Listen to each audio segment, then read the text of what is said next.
তাদের নেতাই ছিল এরকম।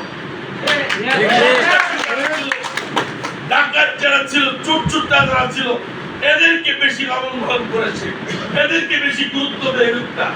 আমি প্রথম দিকে গেছি, সম্মানী ব্যক্তিদের গেছি, সম্মান করতে। তার চিন্তা চেতনা এরকম, সেভাবেই গড়ে উঠছে। মানুষ সত্তার মাধ্যমে রাজনীতিতে তার পদার্পণ হয়েছে। এটা সবাই জানে, আমরা এগুলো বলতে চাই না। এগুলো বলবে এদেশের জনগণ, যারা জানতে চাইবে, ইচ্ছা করে জানতে পারবে। এই সমস্ত লোককে আপনারা চিন্তা করেন না। আমাদের হাতে যখন ক্ষমতা আসবে, তখন আমরা একটা সুন্দর পরিবেশে, এই যে আপনারা যে শান্তিপ্রিয় বিনতি, শহীদ জিয়ার বিনতি, তারেক রহমানের যে উনি বারবার কিন্তু বলতেছেন জনগণের পাশে থাকা, জনগণের কাছে থাকা, জনগণকে নিয়ে ওনার চিন্তা ছিল। উনি বৈষম্য বিরোধী সংগঠন, তাদের সাথে উনি কথা বলছেন।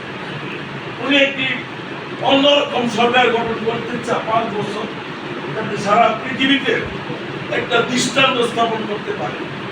সেই সময় পর্যন্ত কিন্তু আমাদের ধারণ করতে হবে এবং এই সরকারকে রক্ষা করতে হবে। সরকারে আপনারা মনে করেন, এই যে আপনারা বলছেন যে ওসির যে যোগ্যতা, সেটা ওসি হওয়ার যোগ্য না, সে যে কাজ করছে এটা ওসি হওয়ার যোগ্য। এই যে একটা সময়ে এই কারণে হয়তো সেটা সেই শক্তি প্রয়োগ করতে পারে না। বিএনপি লোকের নাম শুনলেই মনে করেন যারা অর্ধেক কাবু হয়ে যায়, কেরোসিনের পুলিশটা তার কাবু হয়ে যায়। আমি আপনাদেরকে তোমাদের সাথে বলতে চাই না, কারণ সামাজিক যোগাযোগ মাধ্যম আছে, আপনার এই যে ফেসবুকের কারণে